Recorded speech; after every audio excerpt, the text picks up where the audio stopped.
Hello. હાલો. બોલો. તમે મને કુવાડવા ભેગા થાવ એમ કરો. હે?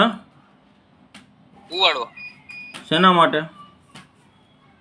તમે હમણાં નો કીધું. તારો ફોન આવ્યો, મારો ન થયો ભાઈ. તારે કામ હોય તું રાજકોટ આવ હો. હા પણ તમારે એટલું થાય ને મારે એટલું જ થાય, બરોબર? અરે તારે મારી વાત સાંભળ. તારે કામ હોય ને ભાઈ તો તું રાજકોટ આવ. મારે કાંઈ કામ નથી તારું. હા પણ મારે કામ હે ને તમારું, તમે આવો. તમારે એટલું જ થાય ને આપ વાંધો ન.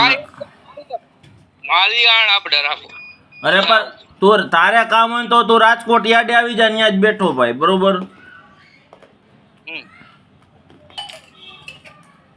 બરોબર. મારે ત્યાં ક્યાંય ભાઈ સાહેબ બાજુવા ન થવું. તારે ભાઈ સાહેબ તાર બાજુ હોય એવું તાર કરવું તો હું યાર્ડે બેઠો, મને મારી જા ભાઈ. એમ નહીં, આ તો તમે હમણે એમ કીધું ને કે તમારો અમે ક્યારે મેં એવું કીધું ભાઈ?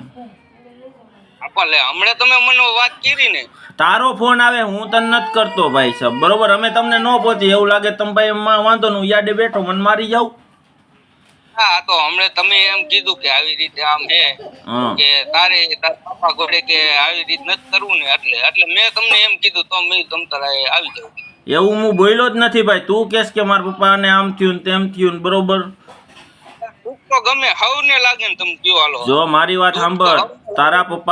તારા પપ્પાને ડમી ડોક્ટરના 5-7 હજાર હપ્તો આવતો હોય છે ભાઈ. અમને નથી આવતો, બરોબર ને? અમે કોઈને હપ્તા લેતા નથી. અમારે લીગલી હતું ને અમે લીગલી ચડાવી દીધું, બરોબર? તારા પપ્પા ત્યાં ગામમાં રહીને એ બામણબોર્ગના ગામના રહેવાસી ઉઠીને અને પત્રકાર તરીકે જો ડમી ડોક્ટરને આવી રીતે પ્રોત્સાહન આપતો હોય તો બહુ સારી વાત કહેવાય. પણ એ વાત હું તમારી બધી વાત સમજુ હું.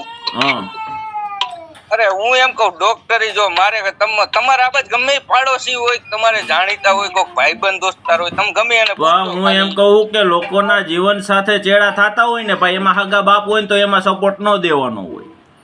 અને લીગલી મેટર હતી ને આમ ચડાવી છે, બરોબર? એમાં ક્યાં બીજી કઈ વાત છે? પણ હું તમને શું કહું કે મને વાંધો એક જ પીડો બસ, કે હું ચોખ્ખું જ કહું કે આ ડોક્ટરે માઈ ગયા અને વડવારી માઈ ગયા, બરોબર? એટલે તમે મને માલિયાણ બાજુઆ બોલાવો હો? હા. હે? હા.